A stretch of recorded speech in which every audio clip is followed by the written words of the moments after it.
Voices of the Anambra, our pride, our voice.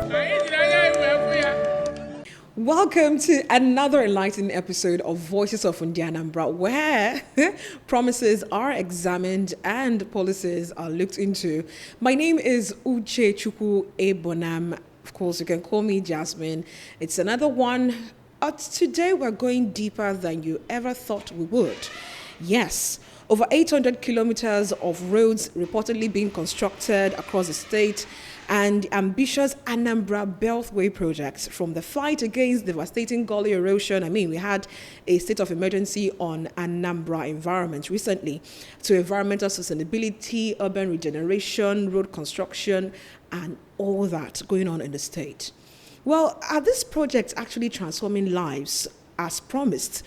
Are they creating opportunities for economic growth and investment? Is enough being done? That's the question he asks every day on social media, and we're going to give you answers to that. With us this day is the Commissioner for Works and Infrastructure right here in our darling state, Anambra, Architect Okey Ezeobi. Welcome to today's podcast. Thank you. It's lovely having you, and congratulations. Thank you. On your new appointment. Thank you. Yes. Diving straight into one hot question that keeps coming to my mind each time. Okay. You assumed office, like I said, coalitions. Yeah. And then there's this thing I heard. They said you started by threatening to blacklist contractors who did shabby jobs. Yeah. But then I asked myself one question. Who awarded these contracts to these people in the first place? Is this not throwing stones at yourself? Like, well, there are a lot of ways to look at it. Okay. A lot of ways to look at it. Granted, we awarded those jobs to those contractors. They went through what is called the technical section, technical bidding, and they were technically qualified to do the job before they did their commercials, their finances, and they were now eligible to be awarded the contract. But you see, anyhow you look at it, in fact, the other day, I was with someone and I saw TomTom, give me, that TomTom, when I opened it, was just a tiny bit. I was like, is there no contract? It can be a sack of TomTom. But that's by the way. Yeah. Now, you see, I'm trying to say that in the course of execution, we are not there 24/7. So there are times some things are done hurriedly before the supervisor comes, maybe in the middle of the night, or maybe it's raining. Somehow, something falls through the crack. And for some funny reason, they didn't do exactly what they were meant to do. Okay. That's why we are taking time doing the blacklisting, showing that we are not part of it, because we paid for good quality job. Okay. And good quality they must deliver. Good quality they must deliver. Whatever mistake they have made is none of our business. So we are taking time, we are looking at them, and many of them definitely will not get jobs again in Anambra State. Oh, it's going to be that serious? Oh, it's going to be that serious. It's for them to know that we employed you because we know you're good. So even without our supervision, you should give us that quality job. Okay.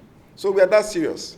No, we are taking inventories of everything that is happening and how our roads have been executed. We are taking inventory. Yeah, many contractors will not come near our jobs anymore. Wow. Yeah, sure. All right. Well, we've been hearing about 800 kilometers of road. Started this administration 2022, and Mr. Governor will always say that in Anambra have asked for good roads. Yeah, sure. Easy. Third one road, yeah. Now we have over 800 kilometers of this roads being completed. Yeah. So why are Anambra complaining that the newly constructed roads are washing away after just one rainy season? Well, what's going on? No. Are we using quacks? Are they doing experiments on our roads? That's not true. Or do we need foreign contractors? Nope. I just want to say that, many at times, they don't know when a road is finished. Okay. For them, when they just see anything black on the road, they believe it's finished. Oh. No. So there are some roads we've not put the final cost on them. And the rain comes. Naturally, because it's an unfinished job, just like you feel it's unfinished. Okay. The contractors are still on site. Oh. That you must take note of that. Okay. All the roads that have had issue, they are still work in progress. The contractors are yet even handover. They are still working.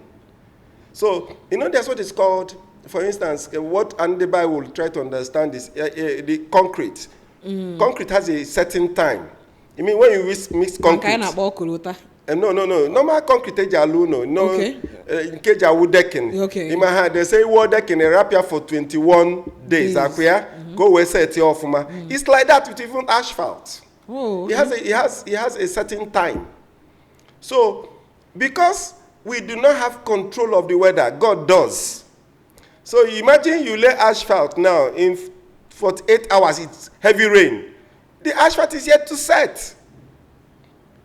Merely you lay asphalt, you've done it. Oh, no. Only a curing time. It has a time that is allowed, depending on the temperature of the environment, for it to set for road users. So, and that's why I said, because those asphalt, they are yet to reach their proper curing time. That is one. Then two, some layers of asphalt are not actually the final layers. So when you have rains coming to wash them out, when the contractor, of course, that's why you saw one that went viral. That was at Nnewi opposite the Roban. In 48 hours, the contractor relayed it because he's still on site.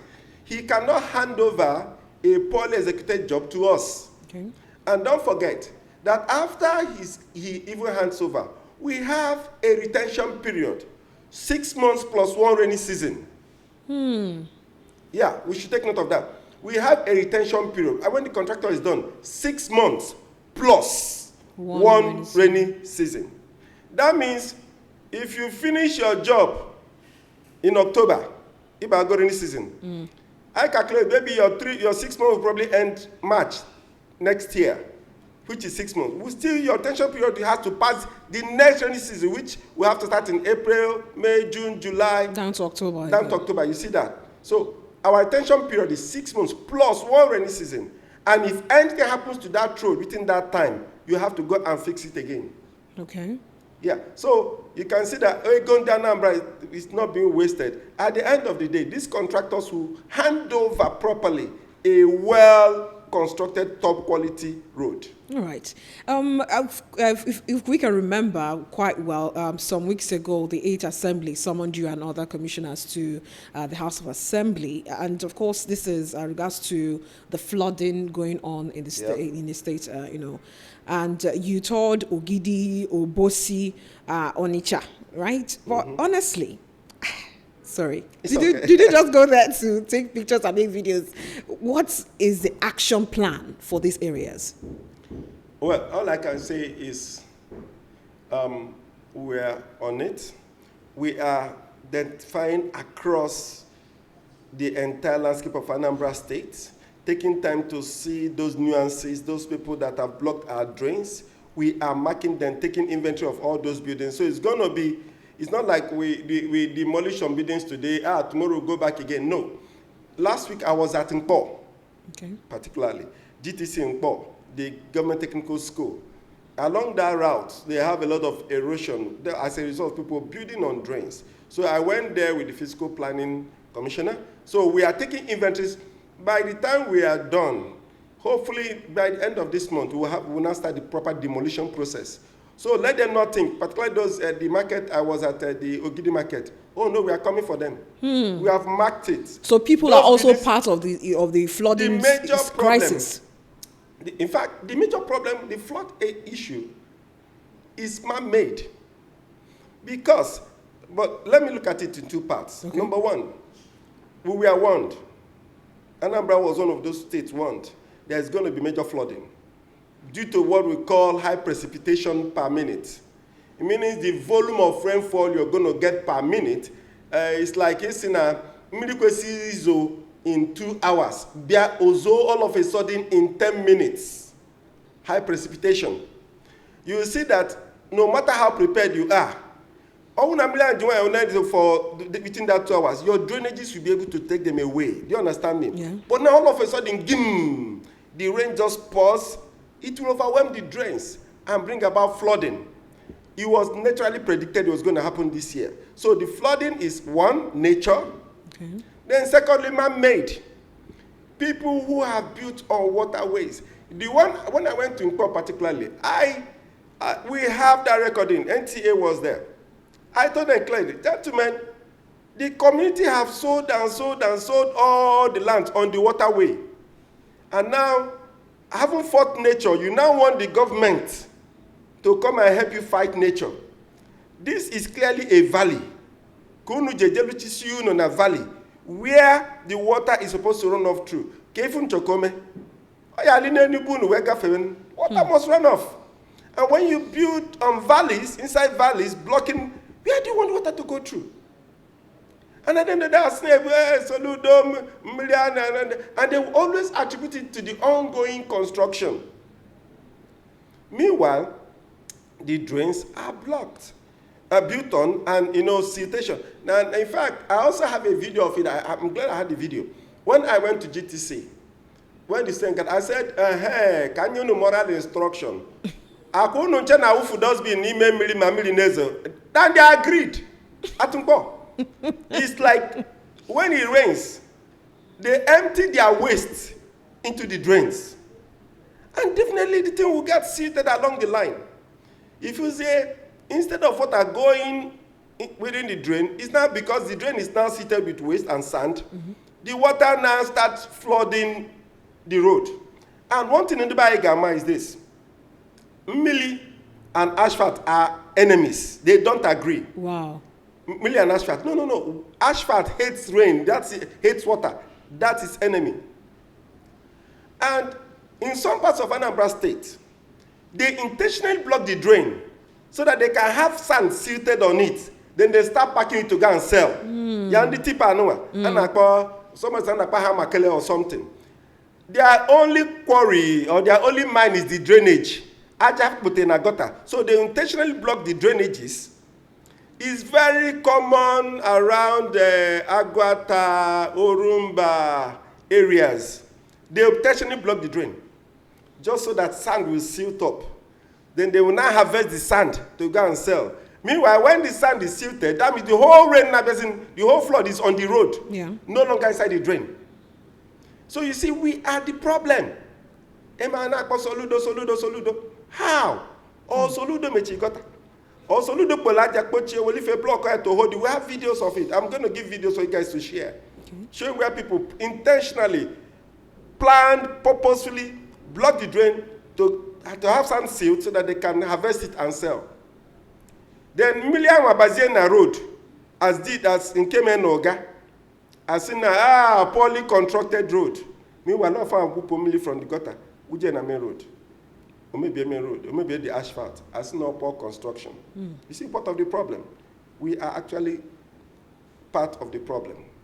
Now, taking you a little bit back, from the environment to Iebasalo, the construction of road, and then giving them, you said, anyway, 6 months and one rainy season. Yeah, now, within that period. Yes, within that period, that retention period, if anything happens to the asphalt at that point, who pays for the repair?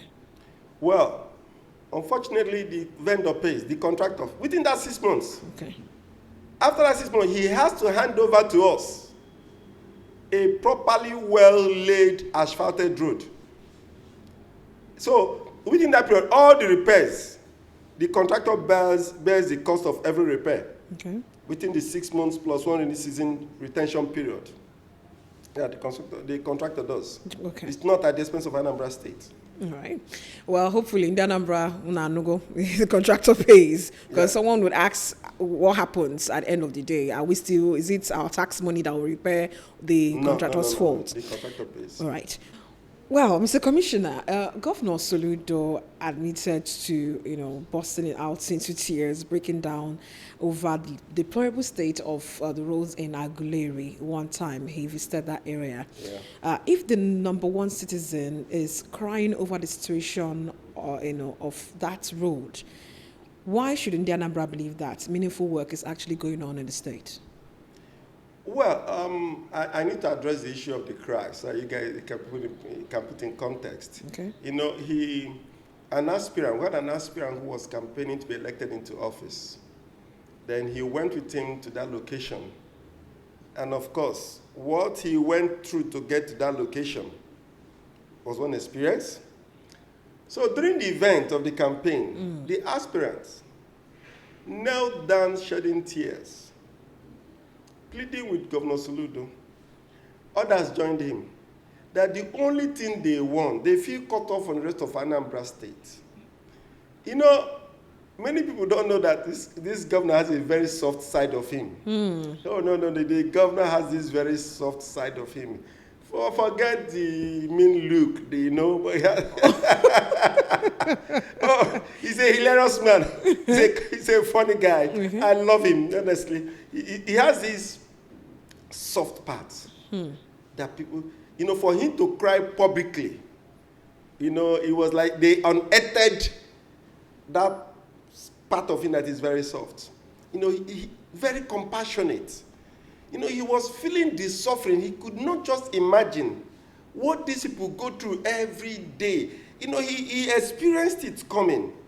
And as the guy was crying, he was like, this is what these people go through every day. So he couldn't even imagine himself going through the same thing. So that part of him, that empathy was touched. He started shedding tears. And I dare to say, go to that same road today. It's transformed. That's Atenugo to Aguleri. Okay. That's Atenugo to Aguleri. Yeah. It was Atenugo. Today it's transformed. And it's an elevated road to take care of, even when there is flooding. The road was properly elevated so that no matter how the issue comes, it will not affect the road. It's so well done now. I can assure you that. His empathy. That's why in every part of Anambra, in every local government, in all the senatorial zones, we are working, trying to make Anambra a community that you can commute from one place to the other with ease. Tell us about it. Well, the governor said we are building a livable, prosperous, smart mega city. Yeah. Isn't it? Yeah. Now, when you're looking at for it to be livable, prosperous, and smart, it means that the commuting time must be dropped to the barest minimum. For instance, before now, let me give you an example. From Amansi to Obo family, oh my God. Before now, you prepare a 4-hour trip. And you have to have a dress to change with. That bad. It was that bad. But now you can do Amansi to Obo family in 25 minutes. What you used to do about 3 to 4 hours before is now 25 minutes. Tell me that the commuting time has dropped drastically. And the same thing from Amansi to Fuma, that one was even non-existent. The previous government, they stopped it, due to a lot of cost issues. A number of bridges needed to be done because there were rivers along the, so they couldn't finish it. But it was one of the first projects he did. Now, the Umunze people will tell you that before, to go from Oka to Umunze, you have to now come from Oka, you go through Amobia, Oko, Kulobia, Oko, all the way down through Ajali to get to Umunze. But now, it's no longer like that. They move straight from Amansi to Fuma Junction, is just barely 20-25 minutes. Now, they cannot get to Umunze in 40 minutes, what will usually take 3 to 4 hours as well. So the commuting time has dropped. Okay, I'm from Nanka. Okay. Now, yeah, we are fortunate. The dualization from Amobia went through Nise, Agolo, Nanka to Ipulobe before getting to Ga. Nanka to Oka before was usually like about an hour. Now it's 20 minutes. The commuting time has dropped. Now, we want to make Anambra State a smart mega city where you can live in any part of Anambra and work in any part of Anambra. Now, most people has left. Oka is the value of Oka is picking up. The value, if you know the value of properties before and the value of properties now. But thank God for these roads. People can now come from their villages. I can tell you that. Go do your research. Don't say I said so. Mm-hmm. I can tell you people who now live in Nanka, they've moved out of Oka back to Nanka and come to work because it's 20 minutes, 500 naira.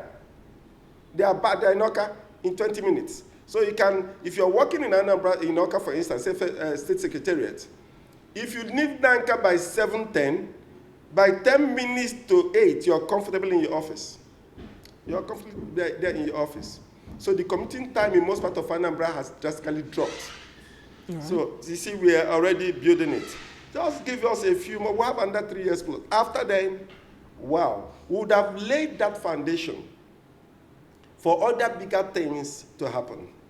So across Anambra State now, these projects you just mentioned, are they just the few that has been done? Or are there others that we don't know about? As of January, we have awarded 848 kilometers. 848 kilometers. And to date, we have completed over 650 kilometers completed. And we're still ongoing. Very soon there will be one or two, there will be other roads that will be awarded, but as of today, today is 15th July, isn't it? Yes. Good. We have awarded 848 kilometers on the dot and have completed over 650 kilometers. Governor Soludo consistently calls erosion an existential threat in Anambra State. What is this administration doing to hold back on the erosion? I mean, we are shrinking daily. How are we getting our lands back? Okay. You see, you would bear witness that previous governments never saw this as a threat.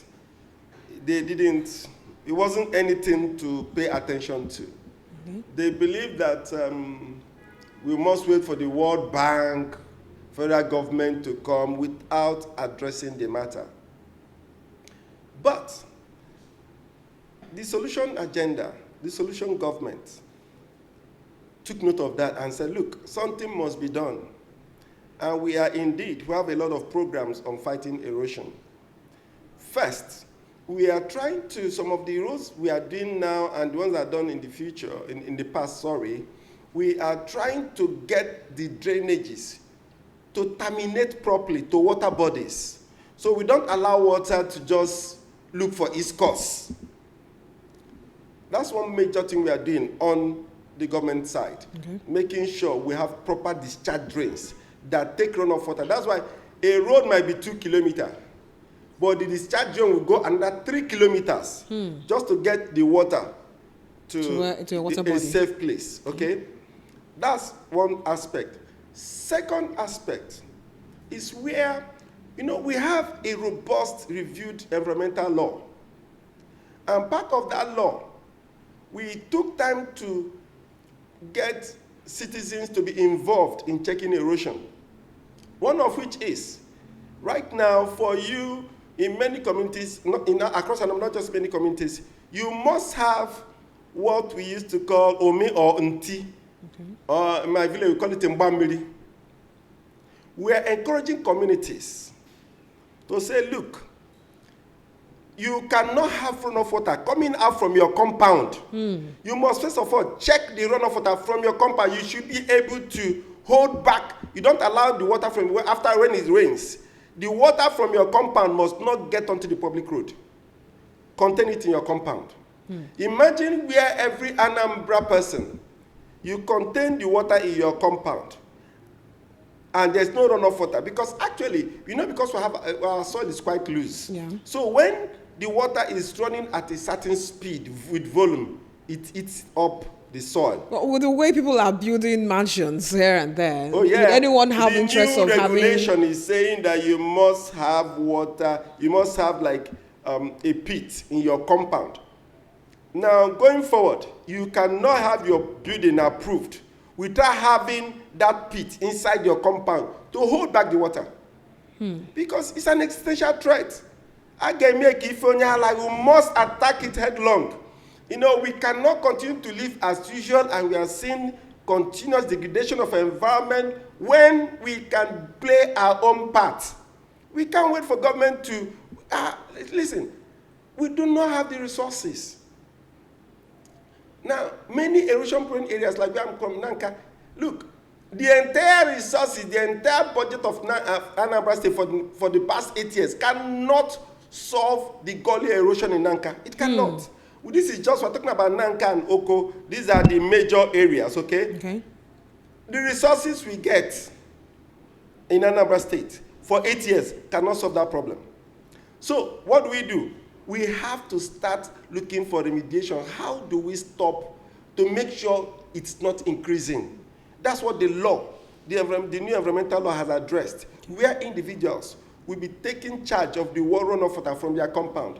If we're able to do that, and we have encouraged it at community level, even the little one that's coming from your farm, communities have been told to make catchment pits. Even on our roads, check most of all our dualizations. You see that even the government, from our drainage, you see most of it empty into the catchment pit, because the runoff speed is part of the major problem. So we first of all gather the water in the big catchment pit and release it gradually to run off. That way it's no longer harmful. Okay. So a lot is being done.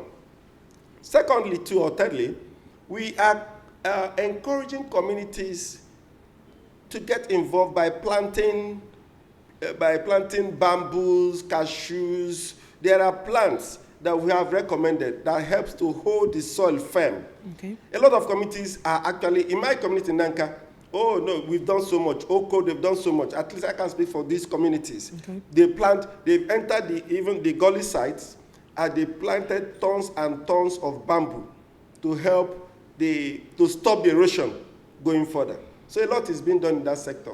All right. Now, when you were making mention of the structures that block the free flow of water. Yeah, structures on waterways. Yes. And then that got to me, and demolition. Yeah. A lot of houses will be going off because they were built on waterways.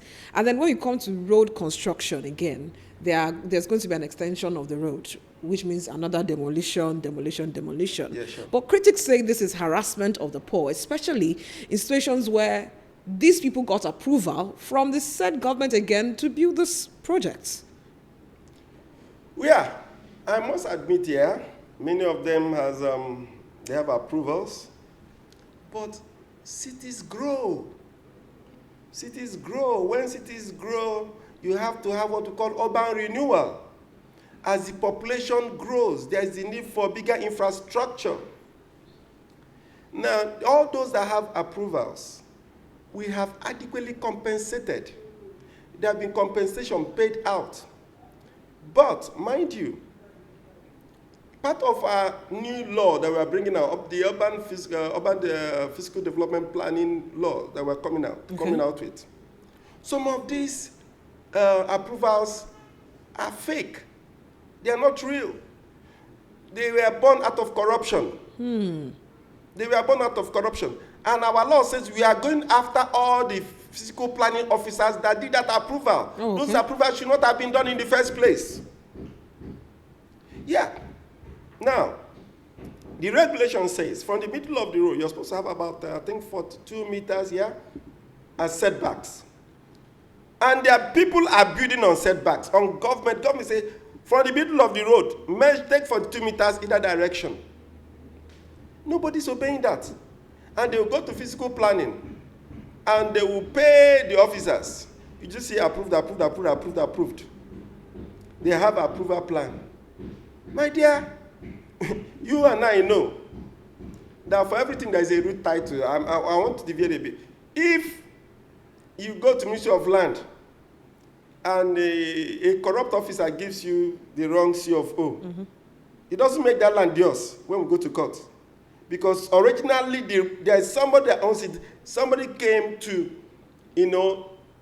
somebody who was fraudulent, gave another CFO. Yeah, we see that actually. So I'm still trying to relate it to approvals. Yes. All those approvals are null and void because they did not meet the conditions for approval. So even though they have it, it's null and void. Yeah. But those whose approval are good to go will get compensation. Oh, yeah, sure. So this is not a form of harassment. No. No one is harassing anyone. It's not. Because they are giving notices. Oh, they are. Oh, you can. But they say on social media that no one gave them any notice and they just come and chase them away from where they are doing their business. An example. For instance, that dualization that moved from Nwagagolo to Nnewi, that Nkwo triangle. Okay. Do you remember as far back as that construction started? Oh, way back. Way back, thank you. And the first thing we did was to mark all the buildings. Now, we started demolition from Nwagagolo direction. No, got to some point, we stopped. The contractor, giving these people, especially people around the Nkwo triangle, give them enough time. They have seen the demolition coming. Your building have been marked. You've been served notices. So apparently, because they believe, now I can't to their building, now maybe it will not be done again. And when it was time, because there is this other one from that Nkwo triangle to Okija, when it was time to fuse both roads, it now became necessary to now finalize the demolition. They are now saying, okay, you saw the building, we can't be demolition and get your own, we'll stop. You saw the demolition coming. But this is now when we are ready to finish it up. And you say you are not notified. Are they expecting any other extra notification? Maybe that's what they're waiting for. Or do you think maybe they don't actually believe in the government? Because we've seen situations where the government will say, we're going to do this. And at the end of the day, they do the road halfway and leave the rest. So maybe that's why. Well, I think, no. There's a caveat to that. Okay. Can you point out one road started in this solution government that was abandoned or stopped halfway? It doesn't happen with this with the solution government. No. There's not one. When I mean there's no one road contract that's been abandoned. Okay. So maybe they are thinking about it the way it used to be done in the past. Yeah. No. If you ever hear it from the mouth of Professor Chukuma Charles, Soludo CFR, that we are going to do 2 kilometers of road here, count it done. If your road is on, if you have a building, it will go. I stay a lot with him in the school, and I used to the governor. He's someone that does not play with words. He says exactly what he means. He says exactly what he will do, and he will do exactly what he has said. You don't weigh him against previous administrations, how they handled them. Okuraya,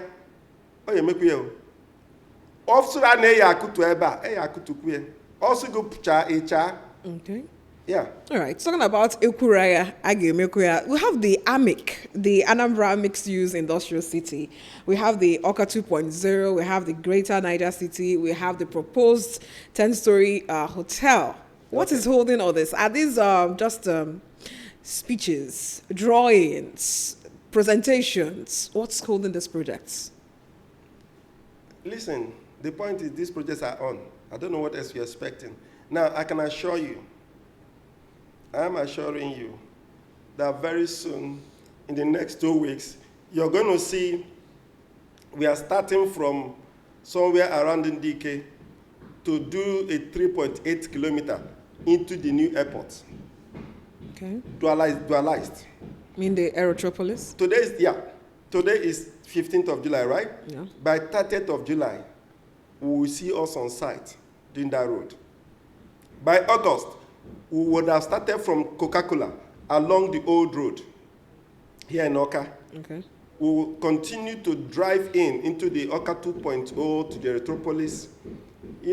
These things are not something you do overnight. Don't forget that this whole thing is like a plan, a phased plan that was supposed to take 2-3 years to mature. By the time we are living in the next 3 years, you will see all these places opened up. And as I speak, we are actually, I don't mind taking you there tomorrow for you to have a pictorial video it, to consider we have started clearing. Oh no, we have done massive clearing, but clearing is not what you're going to show communities. Showing the number you're clearing. No. is until we are done with all the planning. You know, we have our town planners, the architects and the engineers all working as I speak. So the planning stage is the most important stage. The planning stage is the most important stage. And with time, we'll come to the public and say, okay, now we have parcels of lands for investors who can come in and start doing things. But I can tell you, it's ongoing. I hope you are aware that the airport has gone very far. About going very far, do we need a second airport? That's the question on everyone's lips, if I will say. Do we need a second airport? Yes. Is there any environmental impact assessment of that airport? Oh, see, the question is, how would Anambra have grown by the year 2030? There are a lot of cities that have 2 to 3 airports. In fact, the research, based on existing data, Anambra will be needing 3 airports by the year 2070. Now, at the same time, we are growing, everybody is building everywhere. If we are not able to secure those places for the airports, then we are going to have stunted growth. We will not achieve what we meant to achieve by the year 2070. Don't forget there's a 2070 document. Yeah. Good. That 2070 document is what we are working on. We need 3 airports by 2070 because there's going to be huge population growth by 2070. How are you going to service them? There are many cities, there are cities all over the world. Okay, in Nigeria, for instance, River State. There are 2 airports in River State. Are you aware of that? Air Force Base and Omoba. Okay. There are 2 airports in Edo State. We have the Benin, we have the one, I think the one I worry. And they are all functioning. And don't forget that the second airport that we are building, the one at Ndike, the one we are building at Torumba, we are not building it only for Anambra. Oh, okay. That is actually the heartland of Southeast. If you bring a geography map of the entire Southeast, you will see that Ndike is that location in Orumba is practically sitting in the heart, the center point of the entire Southeast. Get your map. Ask, you can even use your AI. Join AI. Where is the center, the midpoint of the Southeast? You will see taking you to Orumba. When that airport is built, that airport will serve some parts of Ebonyi State. From Isiago all the way, it will serve some parts of Ebonyi State. It will serve some parts of Abia State. It will serve Imo State. We even serve Enugu State. This same airport? This same airport. Oh, yeah. It's very clear. I wish I was not prepared. I would have shown you the map, giving you the distances to each of these cities and to the nearest airport to, like, all the, from Ogu. In Enugu State. In Enugu State. Ogu is closer to that Urumba than Enugu Airport. Oji, Udi, some parts of Udi, some parts of Oji. Ndike is closer than Enugu Airport. From Okigwe area, Ndike, that airport is closer than Owerri Airport. So, that means that airport will be servicing. There are a lot of areas in the southeast that the airports are available to them quite far. It's like we are now bringing this airport to the southeast. Listen, the vision is not just in the Anambra.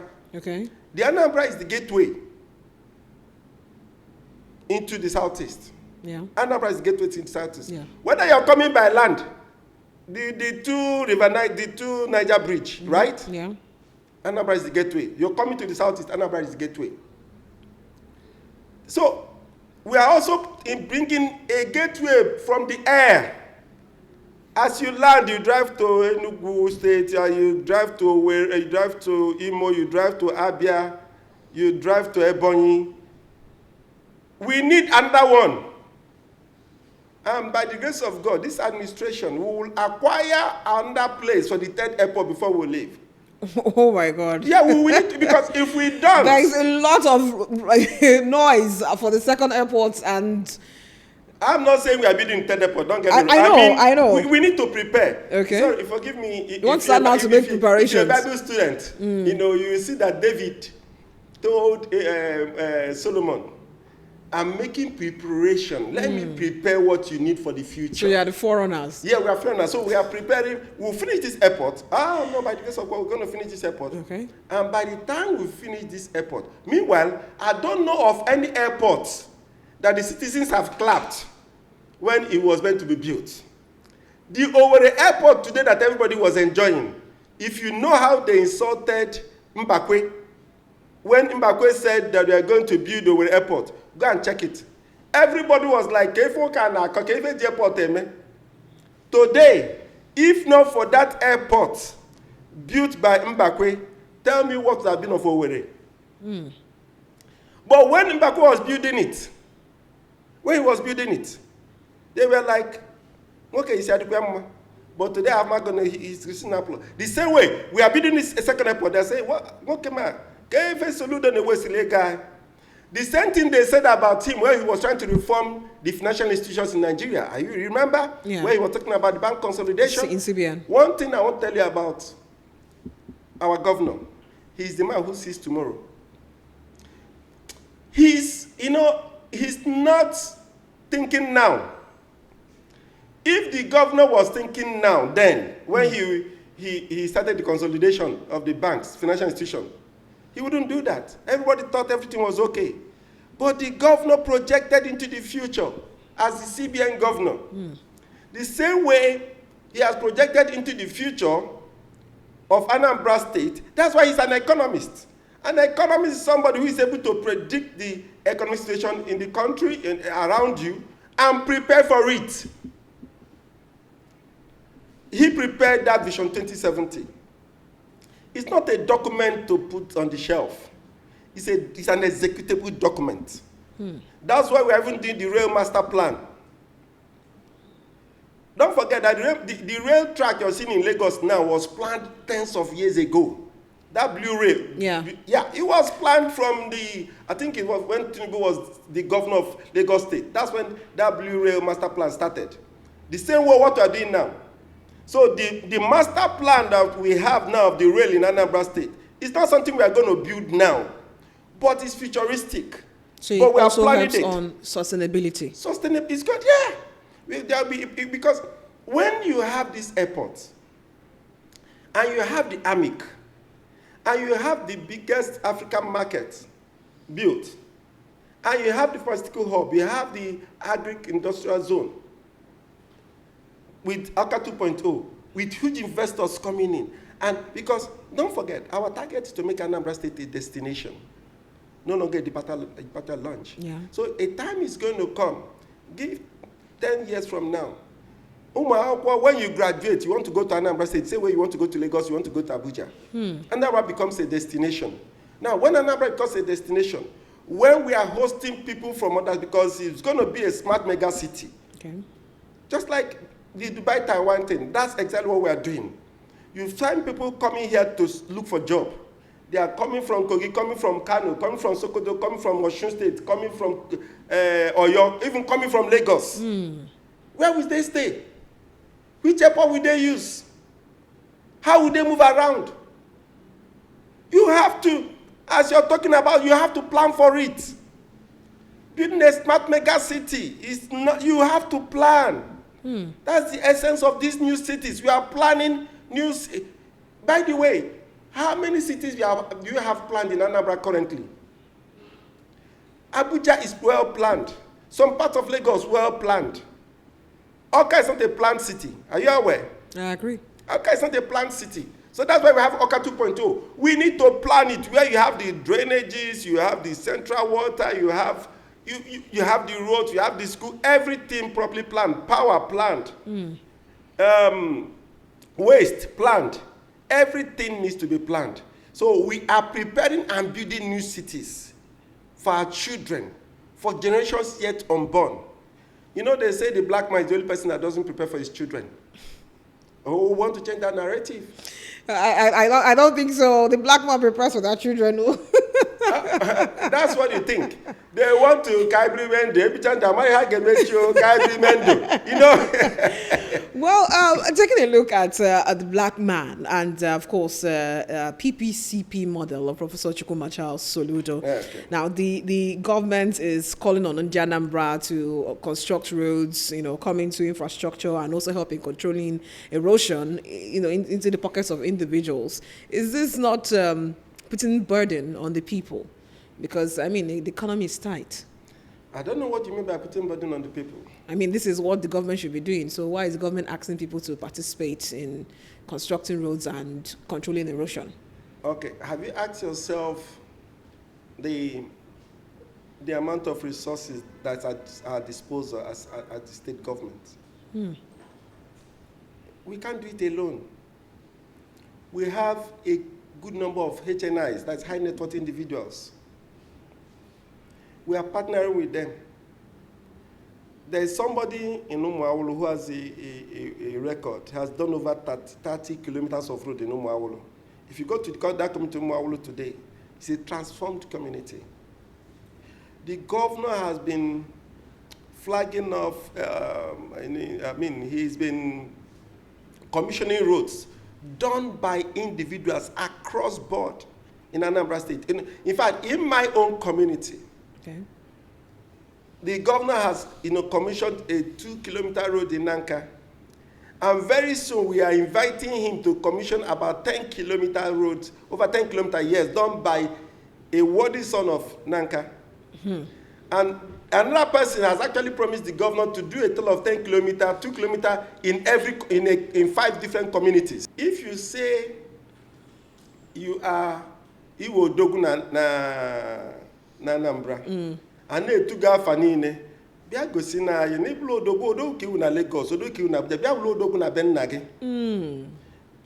There are many Igbo that God has blessed, and the governor is pouring them. And you see, all of a sudden, there is that awareness that many of these are billionaire brothers are waking up to, oh, that's true. I can actually afford to do this thing. Go to many communities today. Many of them, I think Adazieno or something. Somebody is there building roads. The one, if you go to Ojoto, the young boys in Ojoto are competing amongst themselves to do roads. The state government cannot do it all. So gone are the days when it's just nanny. Because No, it's not only nanny. Across border, recently, the governor commissioned one at Achala here. A good number of communities, that's sensitization. And there must, because a Ghana park in a bank, of course, only remember by what we have done. True. That thing, they are taking it up. Many Igbo young men, well-blessed, they are all doing the roads in their communities simply because the governor motivated them, catalyzed it by saying, look, we'll come to your help, So it's a good model. Right. And we are continuing it. We'll keep talking about it. We'll keep sensitizing our people about it. It's working. Wow, I wish we could go on and on and on. I still have a lot of questions to ask, but our time is up. And thank you so very much, Architect Okey Ezeobi, for your time, Mr. Commissioner for Works and Infrastructure. You're welcome. Hello, thank you. This is where we call it a moment right here on Voices of Anambra. I hope you've had an insight into the state's drive on infrastructure and roads. Yes, you asked for it, and we're giving it to you. If you have more questions, just put it right there on the comment section. Here we call it a moment. My name is Uche Chukwu Ebonam.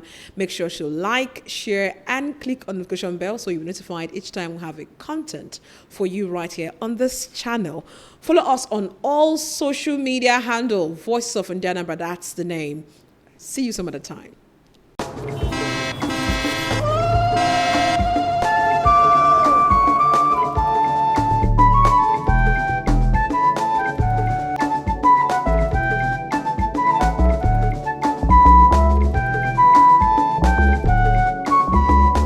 Voices of the Anambra, our pride, our voice.